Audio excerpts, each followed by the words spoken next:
and welcome back to what has become a very wet Brands Hatch circuit all of a sudden. This is really going to change the face of race 2 this afternoon.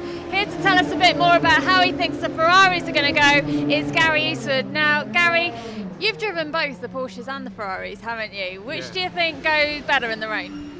The Porsche, when it's as wet as this is, has the full wet tyre, and it will go better in real heavy rain. The Ferrari only has an intermediate tyre that fits our rim, so we don't push away as much water, so we struggle a bit more in heavy rain, but better in damp conditions. So if it remains like this, the Porsches have an edge. Andy, I see you've got the wets on the car. What are you hoping for? I'm hoping for it to stay wet and actually more rain.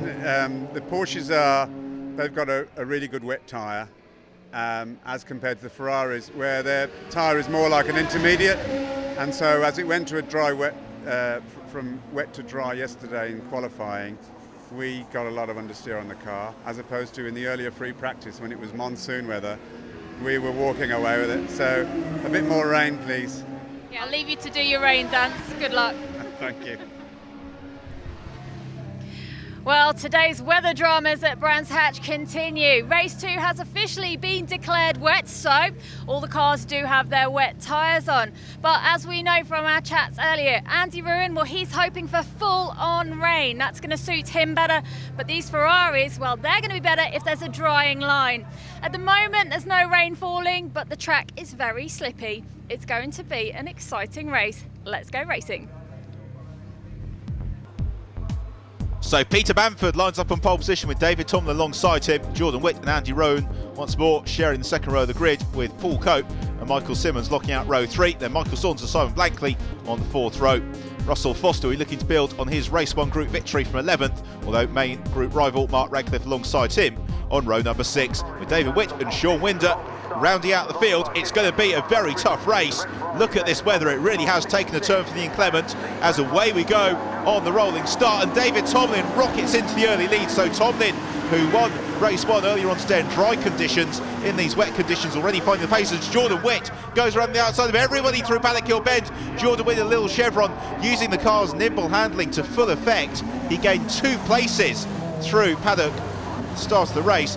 Just through the second corner, he's going into the lead around the outside of Druids. What an astonishing opening couple of corners there from Jordan Witt to move into the lead of the race. Now, will he be able to drive away? Well, not if he has a twitch like that too often. So just being caught through Graham Hill Bend, but he still manages to maintain that lead, kicking up a bow wave into the windscreen of David Tomlin. Wipers on full chat through Surtees and then braking into clearways. Jordan Witt will be with as good a visibility as really he can get, looking to try and build that buffer early on from a great battle that's brewing up behind for second position, with David Tomlin coming under pressure here from Peter Bamford and Andy Ruin. It's Andy Ruin though who's going to make the challenge here for third. He's on the tail of Bamford in the white Ferrari. Now what's Ruin going to do? He's going to look to the inside or the outside, neither. Right, replay at the start, midfield, Mark Radcliffe challenging for Group 3 honours. How much can we see as we climb up the hill towards Druids? Not a lot. That's Adam Hayes there, just to the right, his group rival. But look at this from Mark Radcliffe around the outside of Druids. He gains 2 positions into the bargain. He's on the tail of Paul Cope as he exits the corner. Great start to the race there from Mark. It's Michael Simmons looking to make amends for the disappointment in race 1. He's on the tail of Peter Bamford, coming through clearways. He'll be looking to get a good run here onto Bram Straight, because that will give him his best overtaking opportunity as he moves to look to the outside of Bamford and loses it. And Simmons goes round at full speed along Bram Straight. This is scary stuff into the pit wall from Michael Simmons. Saunders just avoids him as Gary Eastwood misses him by millimetres. That is an incredibly lucky escape there for Michael Simmons and Gary Eastwood. We're in car with Gary Eastwood. This is what he can see. How close was that? Gary Eastwood, a slender lift. So Simmons out the race, Gary Eastwood lucky to continue as Francis Galashan sets off in pursuit of Paul Cope in the Ventura. It's Galashan in the yellow Porsche. It's Rupert Martin in the yellow Ferrari who goes around coming into Surtees, just showing how treacherous these conditions are. He finds first gear, Don Price goes around him, Robert Koenig unable to take advantage. So Rupert Martin, that slight moment, he only loses 2 positions. We watch it from Rupert's perspective, and yes, just a very sharp turn in Surtees. The grip going away from him all of a sudden. Finds a gear. Very nice recovery there from Rupert. Simon Blankley is third in race 1, looking to progress here in race 2. He has a bit of a moment though, getting the power down as these are very difficult conditions here for the drivers, as Andy Ruin closes on David Tomlin for second position. Doesn't just close on David Tomlin, he goes through and up into second place. So Andy Ruin goes second, nicely done by Andy, although David looks to dispute the matter, climbing the hill towards Druids. The Porsche moves across, covers the inside line, nothing there that David Tomlin can do. So Andy Ruin goes second as the rain has stopped falling, but the track is still very sodden. These are incredibly difficult conditions here for the drivers. Ruin sets off to see what he can do about Jordan Witt, up ahead in the lead of the race in the Chevron. So a pair of them sprinting in the now typical July sunshine on towards Surtees. There's Gary Eastwood having recovered from his dramas earlier on. That's Paul Cope in the Venturi. He leads Group 2 once more. This has been a great weekend from Paul as he tries to find his way past David Witt. That's Jordan's dad in the second of the Chevron GR8s. And again, David really relishing these wet conditions, but around the outside goes Paul Cope. He gains the position, maintains his group leader, puts another car between himself and Francis Galashan. And there is Mark Radcliffe, just in the background of the shot. Mark Radcliffe leading Group 3, and Mark really enjoys the wet weather, so he is making some good progress as our race leader. Jordan Witt continues to stretch his legs over the head of the rest of the field. This really has been a quite stunning performance from the youngster. He's coming up to the tail of some of the cars who've had their adventures earlier on in the race, and Jordan Witt really using the agile handling of the Chevron, shorter wheelbase to full effect. Just giving a slightly cheeky flash of the lights there to Rupert Martin, letting him know he's coming, as he just clips the curb as well through Surtees. This is super driving. Through he goes, up the inside of Rupert Martin into clearways, and then Jordan Witt getting on the power so early. You can really see the car just dancing on the limits of adhesion as he accelerates onto the Ramham straight, minding the grid hatchings and along.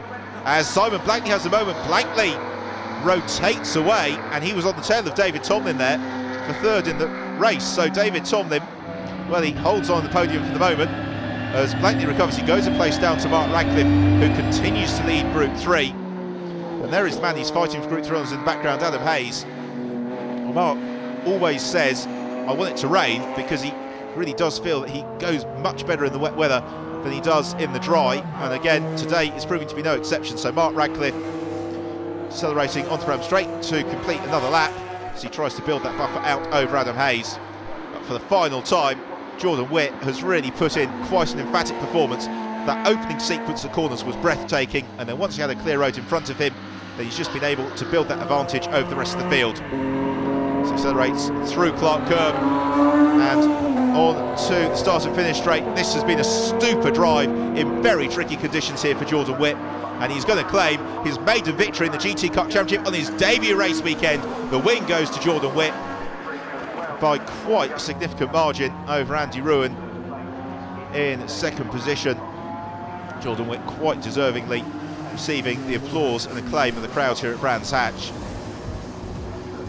So here are the following results, with Jordan Witt claiming the win from Andy Ruin, and David Tomlin rounding out the podium with Peter Bamford in 4th and Gary Eastwood up to 5th. Paul Cope 6th, winning Group 2, and Mark Radcliffe 7th, claiming Group 3 honours. In Group 1 it was Jordan Witt from Andy Ruin and David Tomlin.